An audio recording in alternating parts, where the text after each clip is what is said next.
Hi friends, ఓం సాయిరామ్. బాబాగారి ఆశీస్సులు అందరిపైన ఉండాలని చెప్పేసి మనస్ఫూర్తిగా కోరుకుంటున్నాను. ఇక ఈరోజు వీడియోలో బాబాగారు అయితే ఒక మంచి సందేశాన్ని మన ముందు తీసుకొచ్చారండి. అందరూ కూడా సుఖంగా, సంతోషంగా, ఆరోగ్యంగా ఉండాలని, మీరు ఎప్పుడు క్షేమంగా, సంతోషంగా ఉండాలని మనస్ఫూర్తిగా కోరుకుంటున్నాను. ఇక ఎన్ని బాధలు, సమస్యలు ఉన్నా సరే బాబా గారికి అయితే చెప్పుకోండి. మీ కష్టాలు, మీ కోరికలన్నీ కూడా నెరవేరుతాయి. ఇక ఈరోజు వీడియోలోకి వెళ్దాము. మన బాబాగారి సందేశం అండి. మన బాబాగారు ఏమంటున్నారంటే, తల్లి, ఈ కొత్త సంవత్సరం నీ జీవితంలో కొత్త కొత్త ఆనందాలను నింపబోతుందమ్మా. నువ్వు ఎదురు చూసే శుభవార్త వింటావు తల్లి. నా మీద నమ్మకంతో ఒక నెంబర్ తాకు అనేది మన బాబాగారు మనందరి కోసం చాలా అంటే చాలా చక్కటి సందేశం తీసుకొచ్చారండి. మరి మన బాబాగారు ఎందుకు ఇలా చెప్తున్నారో ఆయన మాటలో తెలుసుకుందాం. చిన్న రిక్వెస్ట్ అండి, మన వీడియోస్కి అయితే ఒక చిన్న లైక్ అయితే ఇవ్వండి.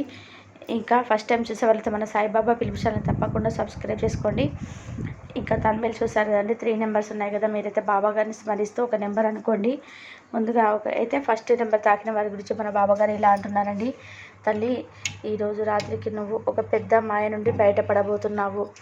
కొంతకాలంగా ఎదురు చూస్తున్న కోరిక ఈ రాత్రికే తీరనుందమ్మా. ఎంతటి మాయ నుంచి అయినా సరే నా భక్తులను నేను రక్షించడానికి నీ సిద్ధంగా ఉన్నాను తల్లి. అంతటి మాయలో నా తల్లి చిక్కుకొని బాధపడడం నేను చూడలేనమ్మా. ఈ నిమిషం నేను చెప్పేది 2 నిమిషాలు జాగ్రత్తగా వినమ్మా. ఎంతో కాలంగా ఎదురు చూస్తున్న నీ కోరిక ఈ రాత్రి కల్లా నీకు తీరబోయేలాగా నేను చూస్తాను తల్లి. ఇప్పుడు నువ్వు జీవితంలో ఆడని ఆటలు దేవుడు ఆడినిస్తున్న ఒక కీలు బొమ్మ. వాటికి శక్తి ఉన్నంత వరకు కూడా అవి ఆడుతూ ఉంటాయి. శక్తిని కోల్పోతే ఆ భగవంతుడు వాటిని తీసుకొని వెళ్ళిపోతాడు. ఈ మాటల్లోని అంతర్యం అందరికీ కూడా అర్థమైంది కదా తల్లి. జీవితంలో మనం ఆడుతున్న ఆట అంతులేనిది. దీనికోసం పోరాటం కూడా వ్యర్థం. భగవంతుని యొక్క అనుగ్రహం కోసం పోరాడాలి. జీవితంలో ఎంత పెద్ద మాయలు చిక్కుకున్న నా భక్తులకి వారి దారి మళ్లించడమే నా పని తల్లి. నీ కష్టాలను పంచుకోవడానికి, నీ బాధల్ని పంచుకోవడానికి. నువ్వు లేని కొమ్మిలిపోతున్నావు కదని నీ బాధల్ని నీ బాబా తండ్రిని స్వయంగా నీ కోసం కదిలి వస్తాడు తల్లి. నువ్వు నన్ను గుర్తించు, అప్పుడు తప్పకుండా నీ బాధల్ని నాతో పంచుకో తల్లి. ఎవరు లేరని బాధపడవద్దమ్మా. నీ సాయి తండ్రి నేనున్నాను కదా. నీలో నువ్వే ఎంతో బాధని అనుభవిస్తున్నావు. నీలో నువ్వే మదన పడిపోతున్నావు. ఈ బాబా మాటలు విను తల్లి. ఎంతో ఓదార్పునిస్తుంది. ధైర్యంతో బతకడానికి నీకు నేను చెయ్యి అందిస్తాను. ఇప్పుడు నువ్వు పడుతున్న కష్టానికి కారణమే నువ్వు. ఇలా ఎందుకు జరిగింది అంటే, ప్రతి ఒక్కరిని కూడా ఒడ్డిగా నమ్మేస్తావు. అందరూ నా వాళ్ళే అంటావు. అందరితో ప్రేమగా ఉంటావు. వారు అదే ప్రేమని నీకు చూపించలేకపోతున్నారు. వారితో నీ సమస్యలన్నీ చెప్పుకోవడం వలన నీ కష్టాలను మరింత ఎక్కువ చేసుకుంటున్నావు. అందరూ నీలాగే ఉండరుగా తల్లి. వారు ఎలాంటి వారు కొద్ది రోజుల్లో నీకు తెలియజేస్తానమ్మా. అలాంటి వారితో ప్రతి క్షణం జాగ్రత్తగా నడుచుకో. ఇలాంటి వారు ఎక్కడో చోట ప్రతి చోట ఉండే ఉంటారు. చెడు ప్రవేశించినంత ఈజీగా సంతోషం ప్రవేశించదు. కారణం ఏంటి అంటే, సంతోషం కావాలి అంటే చాలా కష్టపడాలి. అదే చెడు జరగాలి అని కోరుకునే వారికి అప్పటికప్పుడే చెడు జరిగిపోతుంది తల్లి. ఎందుకంటే అంత శక్తి ఉంది చెడుకు. దానికి కారణం ఏంటంటే, మంచి చెడుకు మన జీవితంలో ఎలా పనిచేస్తాయో అలాగే మంచివారు చెడ్డవారు కూడా ఉంటారు. వీరిలో మంచికి ప్రాముఖ్యత ఇచ్చేవారు అతి తక్కువ.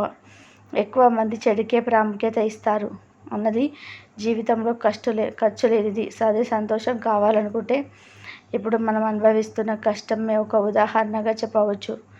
కాబట్టి తల్లి, మంచివారెవరో చెడ్డవారెవరో తెలుసుకొని జాగ్రత్తగా నడుచుకోమ్మా. నీ కష్టం ఏదైనా సరే నేను తీరుస్తాను. కాబట్టి మంచివారెవరో చెడ్డవారెవరో తెలుసుకొని జాగ్రత్తగా నడుచుకోమ్మా. నీకు ఎటువంటి చెడు జరగకుండా నేను చూసుకుంటానమ్మా. నీకు కావాల్సింది ఇచ్చింది నేను సంతోష పెడతాను తల్లి అయితే మన బాబాగారు 1వ నెంబర్ తాకిన వారి గురించి అయితే ఈ విధంగా చెప్తున్నారండి. ఇప్పుడు 2వ నెంబర్ తాకిన నా బిడ్డ ఎవరైతే ఉన్నారో తల్లి, జీవితంలో ఎన్ని అవాంతరాలు ఎదురైనా సరే నిబ్బరంగా ఎదుర్కొనే శక్తి నీకు ఇచ్చానమ్మా. ఓర్పుతో ఉన్న వారికి అన్ని విజయాలేనమ్మా. అప్పుడు పడుతున్న బాధలన్నీ మనసులో పెట్టుకొని మదన పడుతున్నావు కదా తల్లి. 2వ నెంబర్ తాకావు కదమ్మా. నీకు అదృష్ట గడియలు అనేటివి ఆరంభమయ్యాయమ్మా. కానీ నువ్వు ఇలా అనుకుంటున్నావు కదమ్మా, బాబా ఎప్పుడు మీరు ఇలాగే చెప్తున్నారు, శుభగడియలు ఆరంభం అని అంటున్నారు, కానీ అవి నా జీవితంలోకి రావటమే లేదేంటి బాబా అని అనుకుంటున్నావు కదమ్మా. కష్టాల్లో ఆదుకునే సాయినాథుడివి, ఏ కోశాన నా మీద జాలి లేని అని అనుకుంటున్నావు కదమ్మా. ఒకటి గుర్తుపెట్టుకో తల్లి, నా మీద కోపం చూపిస్తే అది ప్రేమలా అనిపిస్తుందమ్మా. కొందరు వ్యక్తులు నా మీద రాళ్ళు విసిరిన సమయాలు ఉన్నాయి. వాళ్ళు నా మీద రాళ్ళు విసిరిన పూలు పడినట్టే అనిపిస్తాయి. ఎందుకంటే నా భక్తుడు ఏదో ఒక రకంగా నన్ను తలుసుకున్నాడు కాబట్టి. ప్రతి క్షణం వారి కష్టం తీరలేదని చెప్పి నన్ను తిట్టుకున్న ప్రతి క్షణం వారి గుండెల్లో నేను కొలువై ఉన్నాను. అందుకే నా భక్తులు అంటే నాకు అంత ప్రేమ తల్లి.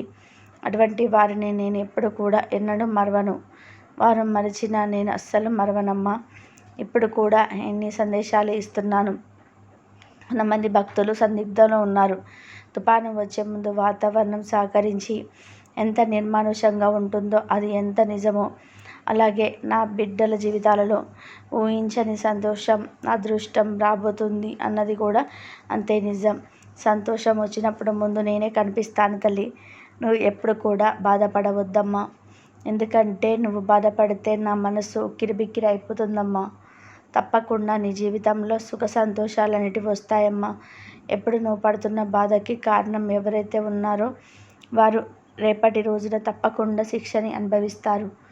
నువ్వు నిజాయితీగా ఉంటూ ఎదుటి వారికి సహాయపడతావు.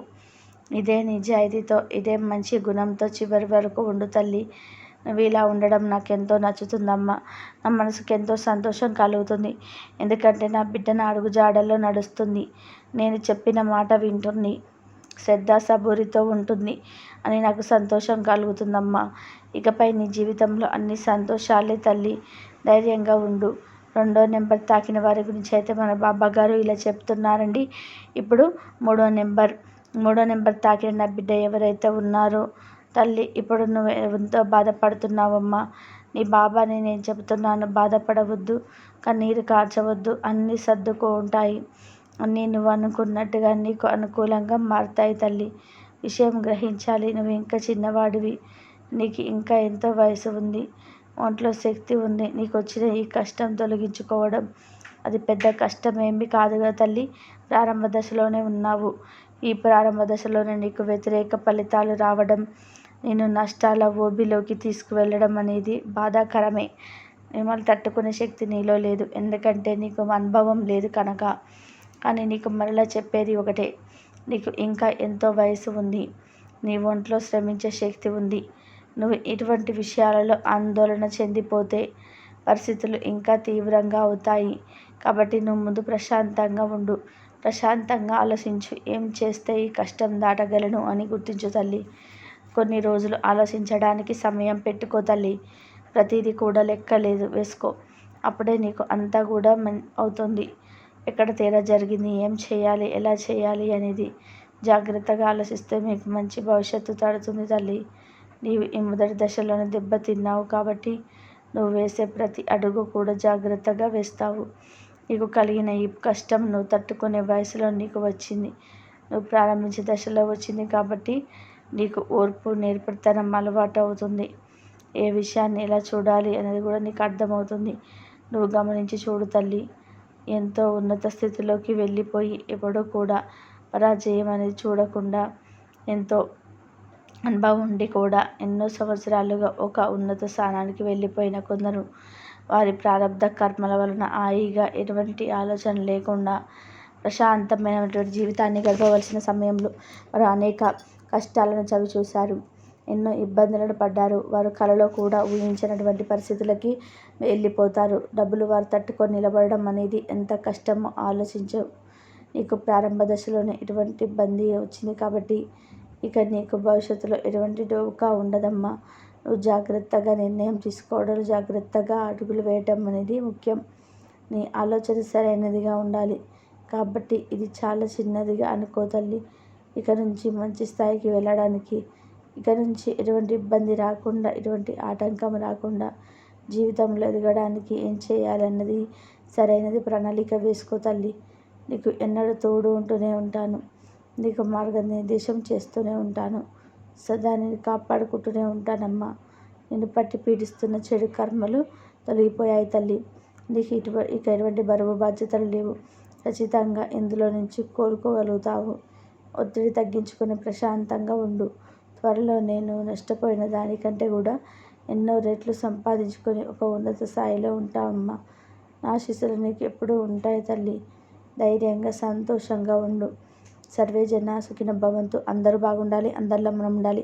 బాబాగారి ఆశీస్సులు అందరిపైన ఉండాలని మనస్ఫూర్తిగా కోరుకుంటూ, బాబాగారు చెప్పిన ప్రతి ఒక్క మాటని గుర్తుపెట్టుకున్నట్లయితే మనకు అంత మంచి జరుగుతుంది. బాబాగారు చెప్పిన ప్రతి ఒక్క మాట మన జీవితంలో వర్తిస్తుంది. మన జీవితాలకి ఏది మంచిదో ఏది చెడ్డదో అన్నీ బాబాగారు తెలుసు కాబట్టి ఆయన మంచిగా చేస్తాడు.